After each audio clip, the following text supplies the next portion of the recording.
All right, we're back. We're rolling for our second question. We had a car situation over there. So, our second question, it's in regards to the business and environmental.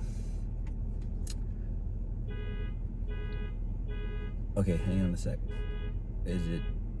I'm going to have to Okay. Oh, he did it. All right. Okay, ready for a second question? Sure. Okay, here we go. What should you think is more important, the business development of this township or the environmental aspect of it? And if your answer is a balance of both, how do you think you'll be doing this as part of your agenda? Or should I rephrase this? What do you think is more important, the business development of our municipality or the environmental concerns of our residents?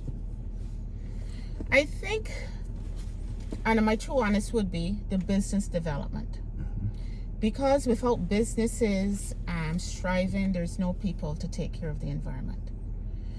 The environment is very important, but the environment can only move to its full potential if we have people who start getting educated, people living here, people being part of the community. It's a little bit of a trick question because they don't really connect, but they do. So if we look at the environment, if more people come in to run businesses, it's going to impact the environment in the way we handle our garbage, the way we recycle, the way we reuse. If we look at that again, transportation, yes, green gases, more cars on the road, more people, not enough bike lanes, not enough walking paths. So environment, I think for a lot of people, we go straight to trees and waterways and all that. But let's bring people along because the change begins with people. Okay. For our third question, the old and the new. Knowing that a big demographic of our town are older and retirees, how do you think we should balance the plans with our youth? We have a large population of retirees and seniors in our community. How will you balance their needs while increasing the opportunities for our youth? I'm a senior. I'm proud to say that. And we know when we plant a tree and we cut it down, but we haven't nurtured a suckling, there's not going to be anything to replace. So when we look at our youth and our children, they are just as important as seniors. We must make effort to balance both because some of them are grandparents who want to stay around their grandchildren in their homes.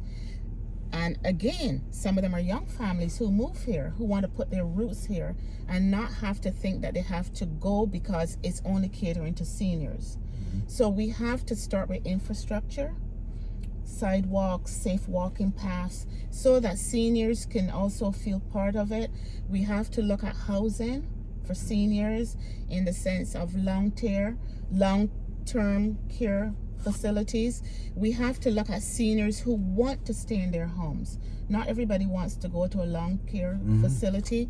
We have to look at bringing workers into the town, like PSWs, doctors, and walk-in clinics who would also benefit seniors and children or youth. We are not, you can't take one away from the other. We're bind as human beings who need specific services and rights to function in any community. So again, I go back to the youth. I look at the daycare centers and I've been doing some surveys. They close at 5:30. So we're asking young people to move here. We need them. Remember, we just talked about you can't have things dying and not things coming up. So they're taking jobs that paying better wages because we don't have enough jobs here. We don't have a job pool. They're taking better jobs in Toronto, but those jobs finish at 4:30. Can you tell me how you can get from the 401 to Port Hope in 1 hour? Nope. Right. So they're coming with such great stresses. Then we have to look at diversity, the programs that we're going to put in place to make those cultures who was not considered a part before become part of it. So that's where we look at diverse, equity, and inclusions in our schools, our programs, in our communities, and just bring everybody together. Because in the end, we're going to be one Port Hope. And I'll repeat, one voice. We cannot in any way be separated based on age or economics or social backgrounds or cultural background. We could embrace each other and learn from each other. That's good. So my fourth question is in regards to the First Nations. Yes. Do you have a truth and reconciliation plan with Indigenous people? If so, what's your agenda on this? What are your plans to help our community participate in reconciliation with Indigenous people? Well, maybe I should tell you, I took the Indigenous course, 101, along with the Human Rights course, 101. I am a member of the Chamber of Commerce, and I proudly say that when I went onto that committee, I did ask about those kind of plans, and the committee and the CEO was really excited, and we started a diverse equity inclusion committee. When we look at the Indigenous, I would say, First People, we tend to not see the importance of the contributions.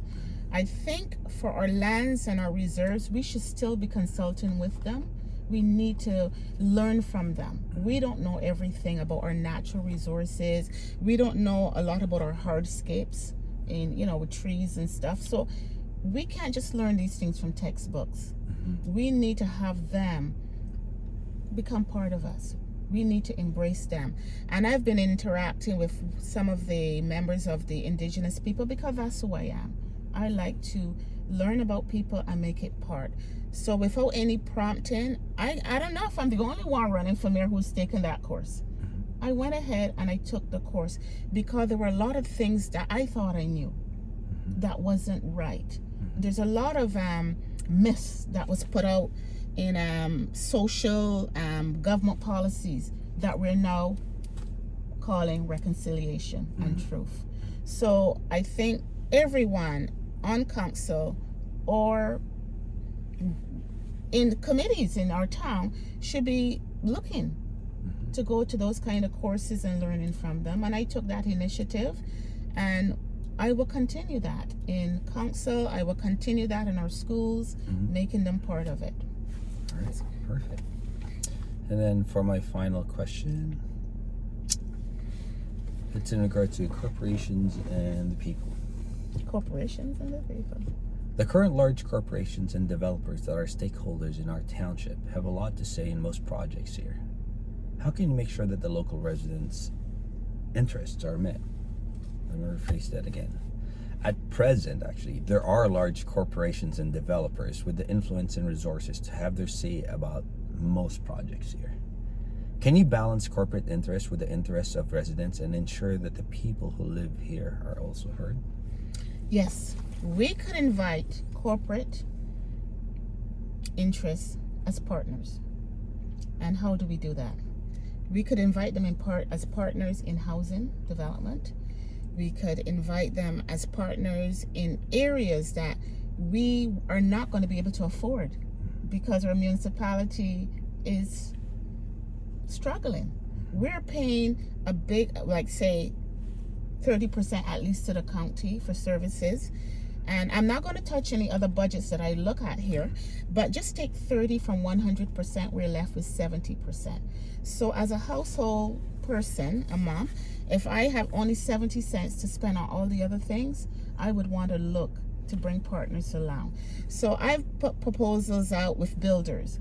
When we're giving builders approach us, we should be ready to say, we want some incentives. We want incentives in rent to own, to help our first families to get their first homes.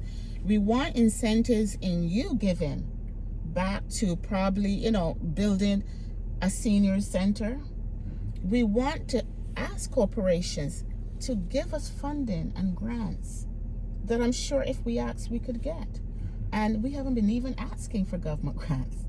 I remember 4 years ago when I came to the first debate at the Lions Center. I was the woman who went up and asked about transportation. And people thought I felt like an alien because one of the running councilors who's running again, he looked at me and said, when I compared it to Oshawa, Look who's run. Look the people who live in Oshawa, and that started a fire in me. That you cannot only be an observer; you have to be a participant.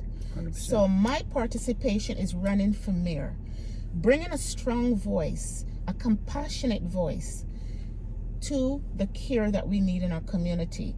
Because Port Hope is just not Walton Street, by the way. Port Hope is just not those people who live in $1 million houses. Port Hope is the people who lives on subsidies, who are sleeping on our beaches, or children who are jumping off our bridges who are hopeless. So we cannot start separating and thinking that I'm okay and I don't have a need to worry about them. Let's come together and build. So corporations are here. Let's ask them. Let's partner with them.